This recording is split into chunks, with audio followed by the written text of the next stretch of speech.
రెండు ఇష్యూస్ ఈరోజు. ఒకటి ధాన్యం కొనుగోలు, రెండు జగన్మోహన్ రెడ్డి ఓదార్పు పేరుతోటి అవాస్తవాలను ప్రజలకు చెప్పి ఓదార్పు యాత్రకి ఓదార్పు అనేటువంటి పదాన్ని కూడా అపవిత్రత చేస్తూ ఉన్నాడు.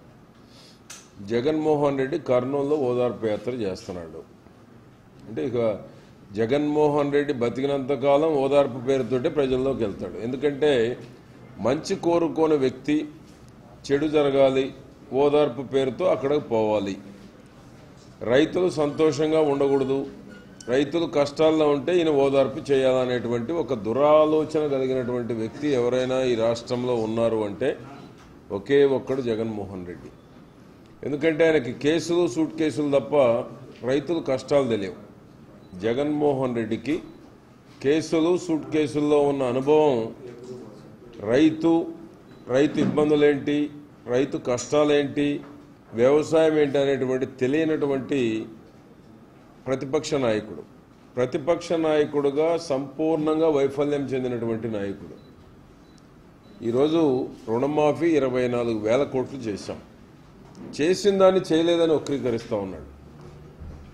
నిన్న కర్నూలులో రైతుల దగ్గరికి వెళ్ళి వడ్డీకి చాలేదంటున్నాడు. ఇదేమైనా వ్యాపార సంస్థ? మేము స్పష్టంగా 24,000 కోట్లు రుణమాఫీ చేస్తున్నాము, 11,000 కోట్లు కట్టాము. రైతులు రెన్యూల్ చేసుకున్నటువంటి వాళ్ళకు కూడా 10% వడ్డీ కూడా ఇస్తున్నాం. వడ్డీకి చాలదని ఏ విధంగా మాట్లాడతాడు జగన్మోహన్ రెడ్డి? అవగాహన లేదా చదువుకోవటం లేదా?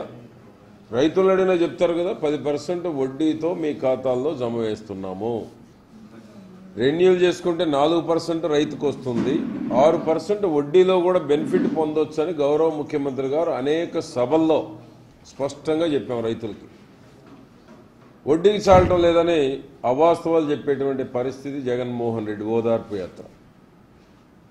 అంటే జగన్మోహన్ రెడ్డికి పంటలు పండటం ఇష్టం లేదు, రుణమాఫీ ఇష్టం లేదు, డ్వాక్రా మాఫీ ఇష్టం లేదు, పెన్షన్లు ఇవ్వడం అంతకన్నా ఇష్టం లేదు. అంటే ఈ విధంగా చంద్రబాబు నాయుడు గారు చేసే అభివృద్ధి సంక్షేమాన్ని చూసి, ఎందుకంటే లోటు బడ్జెట్ ఉంది ఏమి చేయలేడు అనుకున్నారు. ఈరోజు లోటు బడ్జెట్లో కూడా ఇన్ని పథకాలు అమలు జరుగుతున్నటువంటి తీరును చూసిన తరువాత, జన్మభూమికి ప్రభుత్వానికి వస్తున్నటువంటి ఆదరణ చూసిన తరువాత జగన్మోహన్ రెడ్డికి నిద్ర పట్టడం లేదు. జగన్మోహన్ రెడ్డి గుండెల్లో రైళ్లు పరిగెడుతూ ఉన్నాయి. లోటు బడ్జెట్లోనే ఈ విధంగా చేశారు. ఇంకా రాబోయే 2.5 ఏళ్లలో ఇంకా ఎన్ని అద్భుతాలు చంద్రబాబు నాయుడు గారు చేయబోతాడని భయంలో ఉన్నాడు జగన్మోహన్ రెడ్డి. ఈరోజు మేము స్పష్టంగా చెబుతున్నాం, జగన్మోహన్ రెడ్డికి 24,000 కోట్లు రుణమాఫీ చేశాం, 11,000 కోట్లు బ్యాంకులో కట్టాం, మిగతా 3 ఇన్స్టాల్మెంట్లు 10% వడ్డీతో జమ అయిపోతా ఉన్నాం. 11,000 కోట్లు ఎవరి ఖాతాలో ఏమేసింది కావాలంటే బ్రహ్మాండంగా చూసుకోవచ్చు. వచ్చి నువ్వు ఎన్ని అవాస్తవాలు చెప్పినా ప్రజలు నీ వెంట లేరు, నిన్ను నమ్మే పరిస్థితుల్లో కూడా లేరు. అందుకని నిన్న కూడా నిన్ను వదిలిపెట్టి కల్పన గారు చంద్రబాబు నాయుడు గారి యొక్క నాయకత్వంలో పనిచేయాలని వచ్చారు. నువ్వు ఆత్మవిమర్శ చేసుకోవాలి. ఎందుకు నా నుంచి ఎమ్మెల్యేలు వెళ్ళిపోతున్నారు, ఎందుకు నాతోటి ప్రజలు ఉండటం లేదు? నువ్వేదో 4 తరలించుకొచ్చి ఒక 1000 మంది సమక్షంలో ఒక ప్రెస్ మీట్ పెడితేనో, లేకపోతే 4 అబద్ధాలు చెప్తేనో ప్రజలు నమ్మే పరిస్థితుల్లో లేరు. కళ్ళకు గట్టినట్టు అభివృద్ధి కనపడుతుంది, కళ్ళకు గట్టినట్టు సంక్షేమం కనపడుతూ ఉంది, మద్దతు ధర లేదంటారు. మీ తల్లి పిల్ల కాంగ్రెస్ వదిలిపెట్టిపోయిన శనగలు మేము కొన్నాం 3 ఏళ్ల నాటి.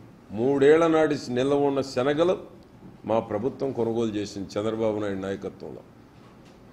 గత సంవత్సరం 64 లక్షల మెట్రిక్ టన్నుల ధాన్యం కొన్నాం, చరిత్రలో రికార్డు. కంబైన్డ్ రాష్ట్రంలో కూడా కొనలేదు. 64 లక్షల టన్నుల మెట్రిక్ టన్నుల ధాన్యాన్ని కొని 48 గంటల్లో రైతు ఖాతాల్లో జమ వేసినటువంటి చరిత్ర చంద్రబాబు నాయుడు గారు. 2 లక్షల టన్నులు మొక్కజొన్నలు కొన్నాం, జొన్నలు 30,000 టన్నులు కొన్నాం. ఉల్లి రైతుల గురించి మాట్లాడతాడు కర్నూలు పోయి. ఎప్పుడన్నా మీ చరిత్రలో బోనస్ ఇచ్చారా? మీ నాయన కానీ నువ్వు కానీ మీ తల్లి కాంగ్రెస్ కానీ 200 రూపాయలు మేము బోనస్ ఇచ్చుకుంటున్నాం. పొగాకు 2,000 ఇచ్చాం క్వింటాల్కి. స్వాతంత్రం వచ్చినాక ఎప్పుడైనా పొగాకు 2,000 ఇచ్చారా? ఇవన్నీ తెలుగుదేశం చంద్రబాబు నాయుడు గారు రైతు సంక్షేమానికి కట్టుబడి ఉన్న ప్రభుత్వం, రైతు కష్టాలు తెలిసినటువంటి ప్రభుత్వం. జగన్మోహన్ రెడ్డి ఆత్మహత్యలు 24,000 ఆత్మహత్యలు జరిగినాయి 10 ఏళ్ల కాంగ్రెస్ పాలనలో. ఈ రోజున 14, 15, 2 సంవత్సరాలు చూసుకుంటే 610 మొత్తం. అది కూడా సెంట్రల్ క్రైమ్ బ్యూరో వాళ్ళు ఇచ్చిన దాని ప్రకారం 516 ఏమో 15లో ఇచ్చారు, 14లోనేమో 97 ఏమో ఇచ్చారు. 10 ఏళ్ల కాంగ్రెస్ పాలనలో సంవత్సరానికి 2,500 మంది చనిపోయారు. అంటే మా నాయకుడు చంద్రబాబు నాయుడు గారు తీసుకున్నటువంటి వ్యవసాయ విప్లవాత్మకమైనటువంటి మార్పులు పుణ్యమాని రైతు ఆత్మహత్యలు తగ్గినాయి, గణనీయంగా తగ్గించగలిగాం. క్రైమ్ బ్యూరోనే చెప్తుంది దేశంలో 7వ స్థానంలో ఉన్నాం, 516 ఉంది. అవి కూడా లేకుండా చేయాలని ప్రయత్నం చేస్తున్నాం. మీరు అడ్డుకుంటున్నారు మేము చేసే ప్రయత్నాలు. ఇంకా అంతర్జాతీయ టెక్నాలజీని కూడా ఈ రాష్ట్రంలో ఉన్న రైతులకు అందించాలనేటువంటి ప్రయత్నం చేస్తున్నాము.